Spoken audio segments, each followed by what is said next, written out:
The most precious thing for anyone is the people they love. They're part of the Egypt that we dream of, and the reason for all this sacrifice.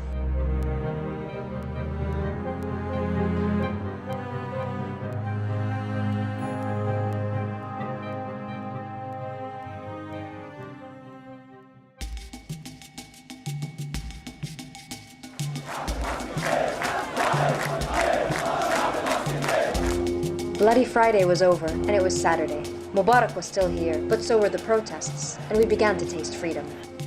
حافظ مخلصا على النظام الجمهوري وأن أحترم الدستور والقانون. We went out to stock up on food and water. There is no sign of any security men anywhere, and ATMs had been smashed. With banks closed and ATMs out of order, we pooled all the cash we had at home.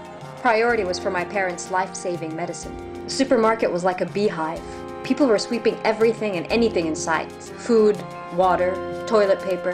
When we got home, Dad's friend called to say that thugs were descending on posh residential areas to try and terrorize the residents. We live on the first floor, so we nailed shut all our windows. No one knew what could happen. Families reached for whatever weapon they could find. Some had licensed gun and others reached for broomsticks, knives, lead pipes. Ayman's shift started at 6, as soon as a curfew began, and lasted till 4 o'clock in the morning. I handed Ayman a Yemeni dagger I had bought in 2006, when I covered the presidential elections. In the first night, they caught and beat 2 thugs and handed them over to the nearest military police.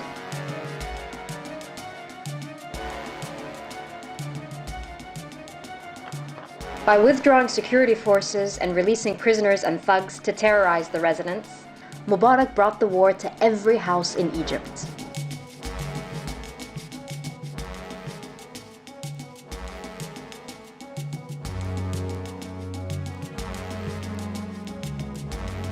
What dialogue was Suleiman talking about?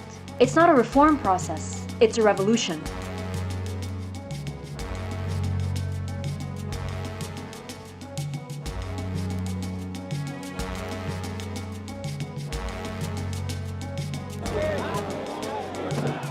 Today, it was 1 million people.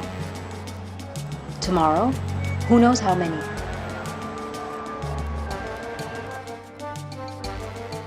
Mubarak's statement was rejected by those in Tahrir. أتحدث إليكم في أوقات I have never figured out what was so emotional about Mubarak's statement. All I saw was a stubborn, controlling man willing to sacrifice his entire people for the sake of clinging to power.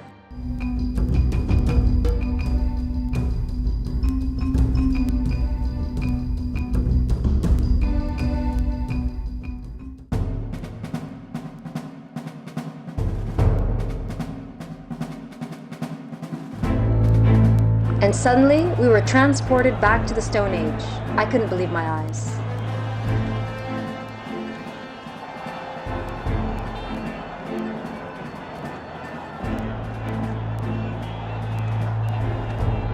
As soon as the internet was back on, I logged on to Facebook and Twitter.